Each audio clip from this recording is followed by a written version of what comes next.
Robert Schuman, le père fondateur de la construction européenne, celui dont on sait désormais, depuis que les documents secret défense du département d'État américain ont été déclassifiés à l'été 2000, donc on sait que c'était un agent des services américains.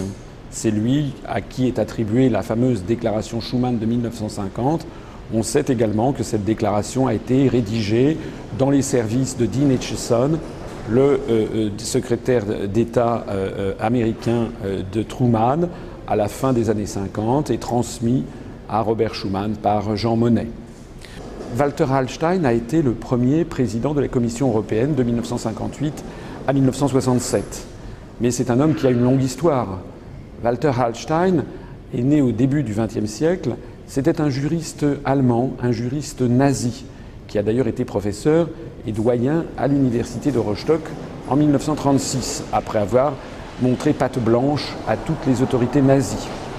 En 1938, lorsque Hitler s'est rendu en Italie, il est tombé d'accord avec Mussolini pour bâtir un projet de nouvelle Europe, das neues Europa, comme on dit en allemand. Au mois de juin 1938, Adolf Hitler a demandé à Walter Hallstein de préparer le projet de construction européenne. Ce projet, d'ailleurs, cette nouvelle Europe qui a été vendue aux Français sous l'occupation et qui avait motivé notamment la grande exposition sur la France européenne qui a eu lieu en 1941 à Paris, au Grand Palais, inaugurée par le représentant de Pétain d'un côté, par les autorités d'occupation nazie de l'autre côté. Walter Hallstein a été arrêté, il était officier nazi, il a été arrêté à la fin de la Seconde Guerre mondiale, après la bataille de Cherbourg. Et puis il a été repris et recyclé par les autorités américaines. En 1951, on le trouve dans l'entourage immédiat de Konrad Adenauer. Il devient d'ailleurs le secrétaire d'État aux Affaires étrangères du gouvernement de Konrad Adenauer en Allemagne. C'est lui qui va préparer le projet de Nouvelle Europe, la Nouvelle Europe, à partir des plans qu'il avait préparés pour Hitler et Mussolini. C'est ce qui va donner le traité de Rome qu'il signera d'ailleurs le 25 mars 1957, à côté du chancelier d'Allemagne, Konrad Adenauer. Walter Hallstein a ensuite été le promoteur du plan Hallstein en 1965, qui prévoyait une Europe fédérale. C'est d'ailleurs exactement ce qui se passe en ce moment. Et c'est justement ce plan Hallstein qui avait motivé Charles de Gaulle, lorsque Charles de Gaulle avait dit stop, avait décidé de ne plus envoyer aucun représentant à la Commission européenne à Bruxelles, pratiquant ainsi la politique de la chaise vide. Parce que le président de la République française, le fondateur de la France libre, Charles de Gaulle, savait très bien à quoi s'en tenir sur Walter Hallstein, un nazi recyclé par les Américains pour détruire les nations d'Europe et les placer sous l'autorité d'un empire dictatorial. Fondons ensemble les 6 États dans quelque chose de supranational, dans une entité supranationale. Et ainsi, tout sera très simple et très pratique.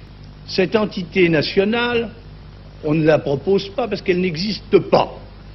Il n'y a pas de fédérateur aujourd'hui en Europe qui ait la force, le crédit et l'attrait suffisant. Il est vrai que dans cette Europe, intégrée, comme on dit, il n'y aurait peut-être pas de politique du tout. Ça simplifierait beaucoup les choses.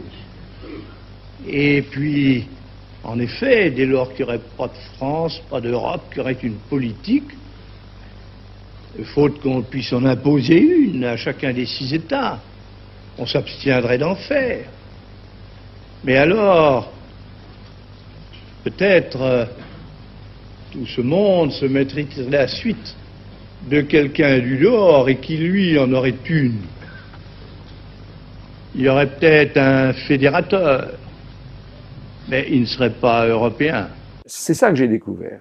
J'ai découvert qu'en fait, cette construction européenne était pilotée, c'est une stratégie très intelligente, il faut le reconnaître, d'auto-neutralisation des pays d'Europe par eux-mêmes, dans la poursuite d'une chimère qui d'ailleurs n'a jamais existé, puisque jamais dans son histoire, l'Europe n'a été unifiée. Jamais. Depuis la création de la Terre, il y a 4 milliards d'années, il n'y a jamais eu une structure politique qui a regroupé dans le même ensemble l'Irlande et Chypre, le Portugal et la Laponie finlandaise. Voilà, ça n'est jamais arrivé. Et ce que nous enseigne l'histoire, c'est que quelque chose qui n'est jamais arrivé disons, depuis 3000 ans, la probabilité que ça arrive est nulle, ou à peu près nulle. Bon.